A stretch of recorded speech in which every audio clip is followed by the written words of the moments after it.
Good morning dear students. तो आज हम नया चैप्टर स्टार्ट करेंगे। चैप्टर का नाम है कीपिंग सेफ, चैप्टर नंबर 13। इस चैप्टर में हम क्या क्या पढ़ेंगे? कीपिंग सेफ का मतलब पहले बताइए, आप क्या समझते हैं? आप what is the meaning of keeping safe? कि मतलब हम अपने आप को सेफ़ कैसे रख सकते हैं। हमें अपने आप को सेफ़ रखना चाहिए हर तरह की ऐसी चीज़ से जिससे कि अगर हो सकता है कि हमें चोट लग जाए। तो ये चैप्टर भी हमें इस चैप्टर में भी हमें इन सब चीज़ों के बारे में पता लगेगा।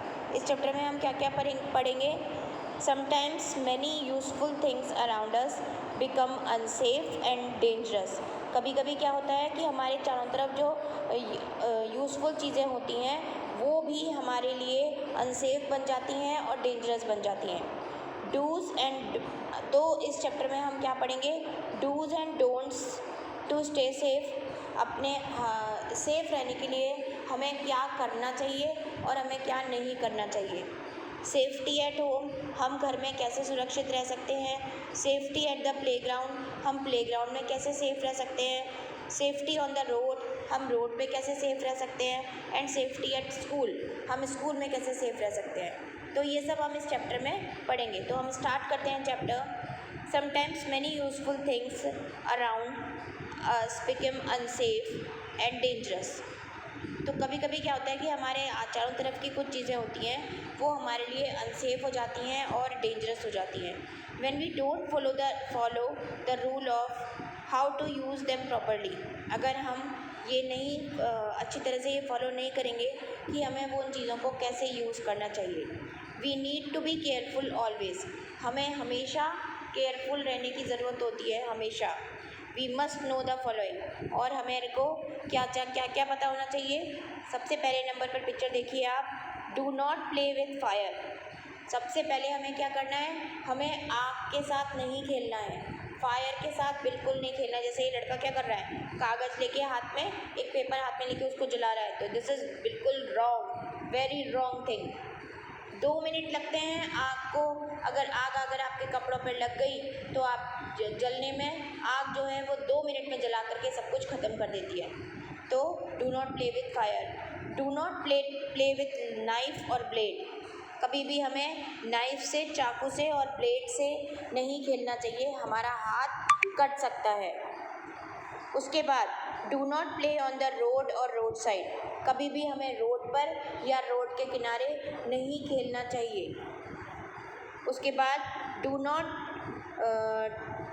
Touch a switch with wet hands, कभी भी हमें गीले हाथ से कोई स्विच नहीं पकड़ना चाहिए, क्योंकि गीले हाथ में करंट, वाटर जो है वो गुड कंडक्टर होता है हीट का और इलेक्ट्रिसिटी का। तो इसलिए अगर हमने गलत गीले हाथों से या नंगे पैर, हमने गीले पैरों से हमने अगर स्विच को यूज़ करा, टच करा, तो हमें करंट भी लग सकता है। तो हमें कभी भी गीले हाथों से किसी भी इलेक्ट्रिकल स्विचेस को टच नहीं करना चाहिए।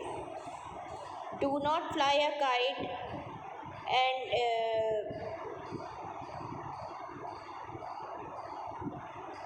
हमें on the open roof top, हमें ओपन मतलब कि घर की छत पर, जहाँ पर कि दीवार भी ना हो, छत की दीवार भी ना बनी हुई हो, ऐसी जगह पर हमें कभी भी पतंग नहीं उड़ानी चाहिए, क्योंकि पतंग उड़ाने में हम ऊपर देख रहे होते हैं, हमारा ध्यान नहीं होता है, और हो सकता है कि हमारा पतंग को पकड़ने के, ऊपर उड़ाने के चक्कर में या काटने के चक्कर में या कुछ भी, सारा कंसंट्रेशन अगर हमारा वहाँ हो और चलते चलते हमें पता न चल पाए और हमारा पैर जो है वो उसकी बाउंड्री से बाहर क्रॉस कर जाए, तो हम गिर भी सकते हैं। तो इसलिए हमें कभी भी ओपन रूफ टॉप पर पतंग नहीं उड़ानी चाहिए, काइट नहीं उड़ानी चाहिए।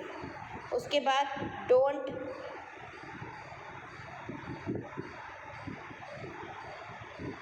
टच एन इलेक्ट्रिक वायर, कभी भी हमें कोई भी इलेक्ट्रिक वायर को टच नहीं करना चाहिए। इलेक्ट्रिक वायर में करंट होता है और उससे करंट लगने के हमारे को बहुत ज़्यादा चांसेस होते हैं। ठीक है, तो ये हो गया। उसके बाद हम चलते हैं नेक्स्ट, जो है ये पिक्चर देखिए। Don't insert anything inside a rotating fan, कभी भी हमें घूमते हुए पंखे के अंदर कोई भी चीज़ नहीं डालनी चाहिए, क्योंकि घूमता हुआ जो पंखा होता है वो क्या होता है, वो बहुत तेज़ी से मशीन से घूम रहा होता है और अगर आप कोई चीज़ डालोगे तो आपका एक तो हाथ कटने का चांसेस रहता है और वो मशीन जो है वो कुछ भी रिएक्शन दे सकती है अगर आपने उसके साथ कुछ छेड़खानी करी।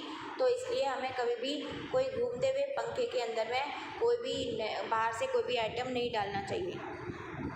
Don't slide on railings of a staircase. कभी भी हमें अपने घर में जो सीढ़ियाँ होती हैं, सीढ़ियों के साइड में जो रेलिंग होती हैं उस पर कभी भी हमें क्या नहीं करना चाहिए, स्लाइड नहीं करना चाहिए, क्योंकि अगर हमारा ज़रा सा बैलेंस बिगड़ा तो हम गिर भी सकते हैं। इसलिए हमें ऐसा काम बिल्कुल नहीं करना चाहिए जिससे कि हमें चोट लगे। उसके बाद डोंट प्ले ऑन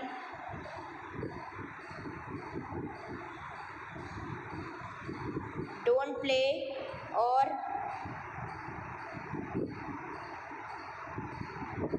ये पता नहीं क्या लिखा है, मेरे को समझ में नहीं आ रहा। Don't play with a plastic bag. हमें प्लास्टिक बैग से के साथ नहीं खेल करना चाहिए। जैसे ये बच्चा इस बच्चे के मुंह के ऊपर प्लास्टिक बैग लगा रहा है और उसमें प्लास्टिक बैग जो होता है उससे एयर जो है वो आस पास नहीं होती है, और एयर अगर पास नहीं होगी और किसी को ऑक्सीजन नहीं मिलेगा तो उस पर्टिकुलर पर्सन की डेथ भी हो सकती है। इसलिए हमें कभी भी प्लास्टिक बैग के साथ नहीं खेलना चाहिए। उसके बाद है don't stand too close to a swing. कभी भी हमें कोई भी बच्चा अगर झूला झूल रहा होता है तो उसके ज़्यादा पास में जाके नहीं खड़ा होना चाहिए, क्योंकि झूला जो है वो बहुत तेज़ी से आगे पीछे को जाता है, तो हो सकता है कि वो आप उससे टकरा जाएं और चोट लग जाए। तो हमें दूर खड़े रहना चाहिए। Don't go near a swimming pool without an adult. हमें कभी भी स्विमिंग पूल के अंदर या ऐसी जगह पर स्विमिंग पूल में नहीं जाना चाहिए बिना किसी बड़े जने के साथ में, ठीक है। उसके बाद don't push anyone while they are on a staircase. कभी भी हमें कोई भी जना अगर हमारा सीढ़ियों पर खड़ा हुआ हो तो उसको कभी भी धक्का नहीं देना चाहिए, क्योंकि सीढ़ियों पर वैसे ही आदमी अपना बैलेंस बना के खड़ा होता है, और अगर आपका ज़रा सा भी बैलेंस बिगड़ा तो आप बहुत ज़्यादा दूरी तक जाके गिर सकते हैं और सीढ़ी पे गिरने से बहुत ज़्यादा चोट भी लग सकती है। तो हमें ये काम भी नहीं करना चाहिए। We must know some dos also. हमें कुछ डूज भी मालूम होने चाहिए। ये तो क्या थे सारे डोंट्स जो कि हमें बिल्कुल भी नहीं करने हैं और हमें बिल्कुल भी नहीं करने चाहिए। और डूज क्या हैं? Always use a zebra crossing to cross a road. हमें हमेशा रोड को क्रॉस करने के लिए क्या यूज़ करना चाहिए? ज़ीब्रा क्रॉसिंग का यूज़ करना चाहिए। गेट ऑफ अ बस और ट्रेन व्हेन इट स्टॉप्स। कभी भी हमें कोई भी बस से या ट्रेन से तभी उतरना चाहिए जब वो पूरी तरह से रुक जाए। चलती हुई बस में ना तो चढ़ना चाहिए ना उतरना चाहिए, चलती हुई ट्रेन में भी ना तो चढ़ना चाहिए ना उतरना चाहिए, ठीक है। उसके बाद always use scissors under adult supervision. अगर हमें कभी भी कैंची की ज़रूरत पड़े अपना कोई भी काम करने के लिए, अपने कोई कवर चढ़ाने के लिए बुक्स पर, नोटबुक्स पर, या कुछ और ऐसी चीज़ आप काट रहे हो, तो इन सब कामों के लिए अगर हमें कोई प्रोजेक्ट करना हो, पढ़ाई करनी हो, कोई पेपर कटिंग वर्क करना हो, तो ये सब काम करने के लिए अगर हमें सीज़र को यूज़ कर रहे हैं तो हमें अपने एडल्ट्स के सुपरविजन में, मतलब बड़ों के साथ बैठ के ही वो काम को करना चाहिए। अकेले में नहीं करना चाहिए कि इनकेस अगर टचवुड गलती से भी चोट लग गई तो आपका जो है आपको एकदम से फर्स्ट एड मिल जाए, ठीक है। तो इसलिए हमें बड़ों की प्रेजेंस में ही काम करना चाहिए सारा। Learn swimming under a coach wear a with a life jacket. आपको अगर स्विमिंग सीखनी हो तो हमेशा कोच को साथ लेकर के उसके साथ यूज़ करना चाहिए, स्विमिंग सीखनी चाहिए, और स्विमिंग सीखते वक्त लाइफ जैकेट ज़रूर पहन के रखना चाहिए, ठीक है। तो ये सब क्या है, कुछ जो मैंने अभी बताए, ये क्या है? डूज, मतलब ये आपको करना ही करना है। और ऊपर मैंने बताए थे डोंट्स, जो आपको बिल्कुल बिल्कुल बिल्कुल भी नहीं करने हैं, ठीक है। तो यहाँ तक का मैंने आपको चैप्टर ये एक्सप्लेन कर दिया है। इतना चैप्टर आप ध्यान से इन पिक्चर्स को देखिए, रीड करिए कि कौन जना क्या कर रहा है और करना चाहिए या नहीं करना चाहिए। और इसके आगे का चैप्टर फिर हम कल स्टार्ट करेंगे। आपको इतना चैप्टर, इसको आप देखिए, समझिए और फिर इसको रीड करिए, ठीक है।